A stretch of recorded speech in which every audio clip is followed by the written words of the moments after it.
نور رو کم کن. نمیخوام توی روشنایی ببینم که چقدر تغییر کردم.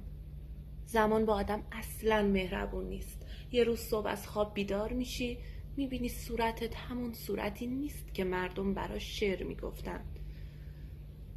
دیگه اون نگاه ها رو تو خیابون حسش نمی کنی.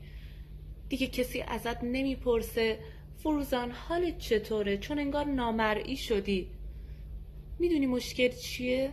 من همیشه فکر میکردم تا وقتی یکم پودر و رژ لب بزنم هنوز یه شانسی دارم، ولی واقعیت اینه که مردم فقط جذب نورای جدید میشن، نه نوری که داره کمسو میشه.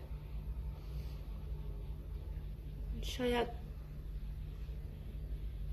همیشه فقط یه خیال بودم. شاید اگه این نور رو خاموش کنم دیگه مهم نباشه که کسی منو نمیبینه.